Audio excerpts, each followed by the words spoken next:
جاوید صاحب، عید الفطر جو ہے اس کے لیے نبی صلی اللہ علیہ وسلم کے معمولات کیا تھے؟ عام طور پر عید کی جو ابتدا ہوتی تھی وہ کس طرح سے کرتے تھے آپ؟ کہ عید سے متعلق کچھ چیزیں تو وہ ہیں کہ جو سنت کے طور پر جاری کر دی گئی ہیں. ٹھیک ہے. یعنی ایک وقت مقرر کر دیا گیا ہے، اس وقت آپ کو 2 رکعت نماز پڑھنی ہے. اس نماز کے بارے میں بھی کچھ چیزیں طے کر دی گئی ہیں. مثال کے طور پر اس نماز میں کوئی تکبیر نہیں ہوگی، اقامت نہیں ہوگی، وہ تکبیر و اقامت کے بغیر کھڑی ہو جائے گی. جمعے کی نماز بھی ایک اجتماعی نماز ہے، لیکن اس میں آپ خطبہ پہلے دیتے ہیں، اس میں خطبہ نماز کے بعد دیا جائے گا. ایک بڑا اجتماع ہے. عورتوں کو بھی کہا گیا وہ اس میں شریک ہوں، مردوں کو بھی کہا گیا اس میں شریک ہوں. یعنی یہ گویا مسلمانوں کا اجتماع ہے. اس موقع کے اوپر جو خطبات دیے جاتے ہیں وہ بھی اسی طرح 2 خطبے ہیں جس طرح جمعے میں دیے جاتے ہیں. ان میں بھی ترتیب وہی ہے کہ یعنی آپ پہلے خطبے میں ذکر اللہ ہونا چاہیے، اللہ کی یاد دہانی ہونی چاہیے، آخرت کی یاد دہانی ہونی چاہیے، جس کو قرآن مجید انذار کہتا ہے کہ لوگوں کو خبردار کیا جائے. بنیادی مقصد وہی ہے. ٹھیک ہے. جہاں تک دوسرے خطبے کا تعلق ہے، دعائیں ہیں. اسی لیے رسالت میں آپ صلی اللہ علیہ وسلم نے جب خواتین سے کہا تو وہ آئیں، تو خواتین نے عذر پیش کیا کہ ہمیں بعض ایسی صورت لاحق ہو جاتی ہے بعض اوقات جس میں یہ ممکن نہیں ہوتا کہ ہم نماز پڑھیں. تو آپ نے فرمایا کوئی حرج کی بات نہیں، تم آ جاؤ اور دعا میں شریک ہو جاؤ. اچھا، وہ دعا یہی ہے. اچھا. ہمارے ہاں تو چونکہ ہر چیز کو اس کی حقیقت میں نہیں سمجھا جاتا تو اس وجہ سے ہم بعد میں دعائیں کرنا شروع کر دیتے ہیں. درحال ہے کہ دوسرا خطبہ دعائیں ہی کے لیے مقرر کیا گیا ہے. رسالت میں آپ صلی اللہ علیہ وسلم اسی موقع پر دعا کرتے تھے، یعنی خطبے کے دوران میں دعائیں کرتے تھے. اجتماعی دعائیں متوجہ للناس کی جاتی ہیں، لوگوں کی طرف رخ کر کے، اور لوگ اس پر آمین کہتے ہیں، دعا میں شریک ہو جاتے ہیں. تو یہ چیزیں تو دین کی حیثیت سے مقرر کر دی گئی. ٹھیک ہے. اس کے بعد ظاہر ہے لوگ پوچھ سکتے ہیں کہ پھر باقی دن میں ہم کیا کریں.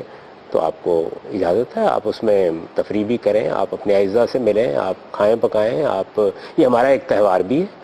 آپ کے علم میں ہے کہ رسالت میں آپ صلی اللہ علیہ وسلم نے مدینہ میں آ کے لوگوں سے پوچھا کہ یہ بہت سے جو تہوار تم مناتے ہو تو یہ کیا ہیں. تو جب لوگوں نے بتایا تو آپ نے فرمایا اللہ نے ان کی جگہ تمہارے لیے 2 مذہبی تہوار مقرر کر دیے. ایک تو غیر مذہبی تہوار ہوتے ہیں، جیسے بہار کے تہوار ہیں، جیسے ہم یوم پاکستان مناتے ہیں، یہ غیر مذہبی تہوار ہے. لیکن مذہب بھی چونکہ ایک تہذیب تخلیق کرتا ہے تو اس کے لیے 2 تہوار مقرر کر دیے گئے ہیں. ایک عید الفطر ہے، ایک عید الاضحیٰ ہے. دونوں کو کے اندر بڑی معنویت رکھی گئی ہے. یعنی آپ نے گویا رمضان کے روزے رکھے، آپ کو اللہ نے توفیق دی کہ آپ ایک بڑی عبادت کریں، آپ نے کوشش کی کہ آپ کے اندر تقوی پیدا ہو. اس کے بعد آپ اللہ کے شکرانے کے طور پر وہ عید منا رہے ہیں. لِتُكَبِّرُوا اللَّهَ عَلَىٰ مَا هَدَاكُمْ وَلَعَلَّكُمْ تَشْكُرُونَ، جیسے کہ قرآن نے بیان کیا.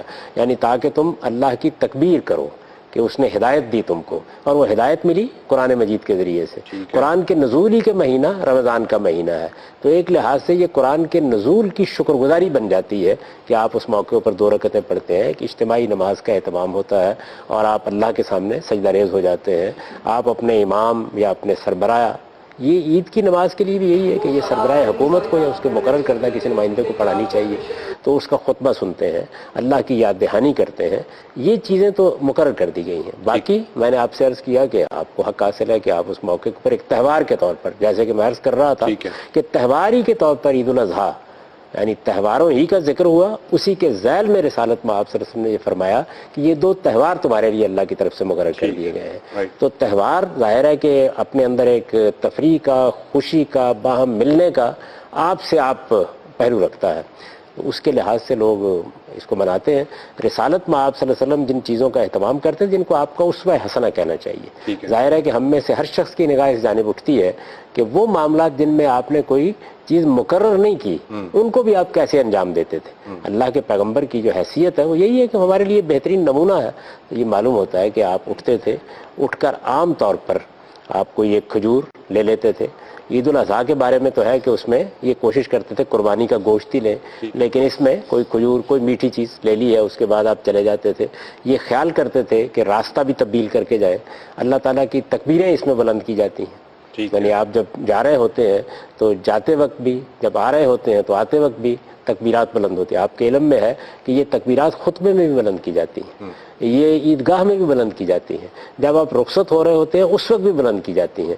تو اس طرح گویا ایک عمومی فضا پیدا ہو جاتی ہے تکبیر رب کی. اللہ کی بڑائی کا اظہار آپ کرتے ہیں، اللہ تعالیٰ کے بارے میں یہ بیان کرتے ہیں کہ حمد اس کی ہے، شکر اس کا ہے، وہی سب سے بڑا ہے.